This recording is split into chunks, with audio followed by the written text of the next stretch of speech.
नमः संस्कृताएँ। तो आइए आज हम देखते हैं बीए सेकेंड ईयर का जो आपका एग्ज़ाम हो चुका है, ये 2026 का है ये पेपर। और जो मैं चीज़ें बताया हूँ, क्या मेरी बताई हुई चीज़ों में से आपके कुछ प्रश्न फँसे हैं, आए हुए हैं या नहीं आए हैं, देख लेते हैं। अभी मैं अपना पीडीएफ भी खोलता हूँ, पहले आपका पेपर देख लेते हैं। तो ये अभी आपका पेपर हुआ है, 75 नंबर का पेपर होता है। तो ये आपका फर्स्ट पेपर है, यानी कि प्रथम पेपर आपका हो चुका है, अभी आपका सेकंड पेपर बाकी है। तो अब सेकंड पेपर में आपको देखिए क्या चीज़ ध्यान रखना है वो मैं आपको बताऊँगा। लेकिन यहाँ पर फर्स्ट पेपर में देखिए पहला ही ये जो आपका गद्यांश दिया गया है कादम्बरी का, यहाँ पर आप देख सकते हैं जो हमने एक यानी कि आपका जो पेपर हुआ था 2024 वाला, वही सेम पूरा ये आपका उठा करके ले लिया, सेम उसी को मैं भी आपको दिखा रहा हूँ। ठीक है? तो पहला ये आपका मैंने आपको बताया था कि आप शूद्रक का, चंडाल कन्या का पढ़ लीजिए। यहाँ देखिए जैसे अगर आप देखते तो आसानी से यहाँ पर राजा शूद्र को नाम, तो आसानी से आप लिख सकते थे कि भाई ये जो है शूद्रक वर्णन से लिया गया है। ठीक है? अब मैंने आपको बताया था चंडाल कन्या का वर्णन पढ़ लेना। देखिए ये आपका बहुत, और मैं आपको जो पीडीएफ भी भेजा था, तस्य चार आज्ञा कलिकाल, और मैं बहुत महत्वपूर्ण जो आपके गद्यांश थे उनको भी मैंने आपके पीडीएफ के रूप पर आपको भेजा था, और हमारे टेलीग्राम पर भी वो पड़े थे। ठीक है? तो इनमें से आपको 2 करना था, तो आसानी से मुझे लगता है आपने अगर थोड़ा बहुत जो चीज़ें मैं बताया था उसे अगर पढ़ें तो आसानी से ये सारी देखिए पेपर आसानी से आप कर ले जाएँगे। और इसके बाद जो आपका दूसरा प्रश्न पूछा गया था संस्कृत के, यानी कि आपको व्याख्या करने के लिए, तो यही आपका वहीं से आपका यानी कि आपके देख सकते हैं कि आपके यानी कि चंडाल कन्या के वर्णन से और आपके शूद्रक के वर्णन से जो भी चीज़ें बताई गई हैं, आप आसानी से अपनी भाषा में इसको जो है कर सकते थे। यहाँ से आप कुछ भी जैसे राजा शूद्रक का नाम देखते हैं, तो आप आसानी से उसे कर सकते थे।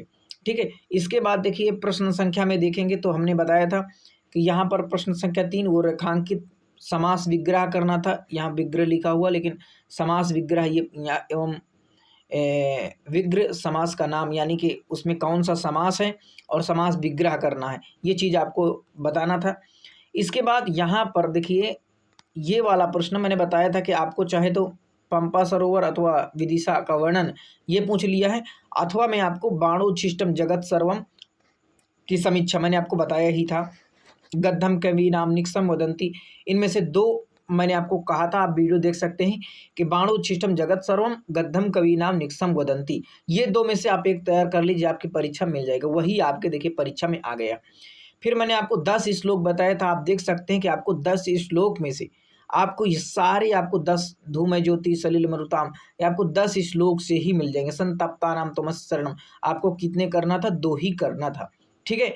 अब ये वेद त्रयी पर एक लघु निबंध लिखिए, और मैंने टिप्पणी पर देखिए, टिप्पणी में आपको बताया था कि इन टिप्पणियों को आप जरूर 2 पर, किन्हीं 2 पर टिप्पणी लिखना है। तो ब्राह्मण ग्रंथ, ऋग्वेद संहिता, आप आसानी से टिप्पणी मैंने आपको बताया था, आरण्यक ग्रंथ पढ़ लीजिए, वेदांग क्या होता है इसके बारे में पढ़ लीजिए।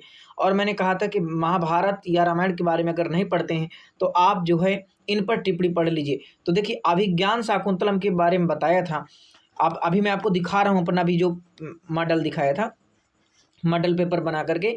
देखिए क्या है कि अगर आप कोई भी रचना आपको दी जाए तो उसके कवि के बारे में तो आपको पढ़ना ही होता है, वो तो बिना अधूरी रहेगी। कालिदास हो गए आपके, 10 कुमार चरितम हो गए, अश्वघोष हो गया और बृहत कथा हो गई। ये 3 मैंने आपको नहीं बताया था, क्योंकि जो भी महत्वपूर्ण टिप्पणियाँ थी मैंने आपको बताया था, और नल चंपू के बारे में मैंने आपको बताया था। तो कालिदास और नल चंपू के बारे में आपको मैंने जानकारी दी थी। ठीक है? और 10 कुमार चरितम मैंने यूट्यूब के वीडियो पर बोला था कि आप इसे भी थोड़ा देख सकते हैं।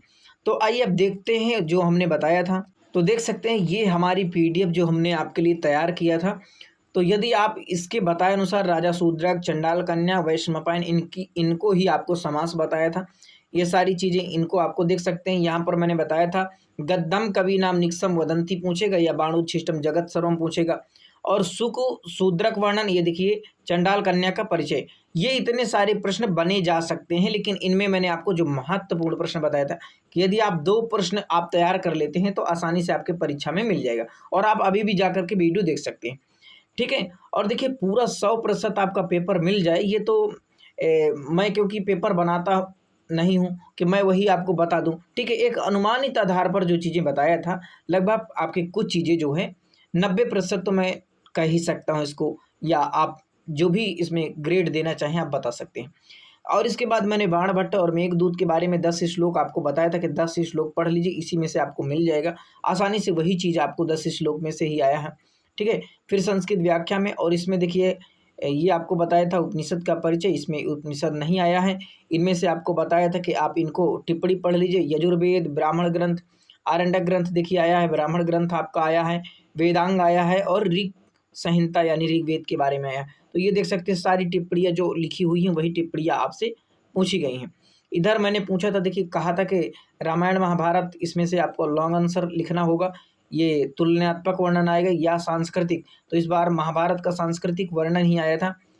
अब यहाँ पर टिप्पणी लिखने के लिए मैं कौन कौन सी टिप्पणी दिया था, माघ की, अभिज्ञान शाकुंतलम, कादम्बरी की, ठीक है, कादम्बरी की दिया था। नल चंपू, तो देखिए नल चंपू की आई टिप्पणी, और ये देखिए नल चंपू मैंने लिखा था। शिवराज विजय, किरातार्जुनीयम, हितोपदेश, हर्षचरितम, प्रतिमा नाटकम, उत्तर रामचरितम, श्रीमद् भगवद गीता और नीत शतकम।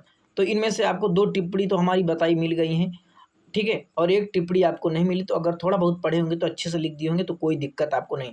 अब आपको देखिए सेकंड पेपर में जो चीज़ें मैंने आपको बताया था वीडियो में, वही चीज़ें आप पढ़िए अच्छे से, ठीक है, और घबराना नहीं है, बिल्कुल आपका पेपर बेहतर जाएगा। आपको विश्वास रखना है अपने ऊपर, जो चीज़ें बताया हूँ उसी को बार बार रिवीजन करते रहिए। बहुत बहुत धन्यवाद आप सभी का। नमः संस्कृताय।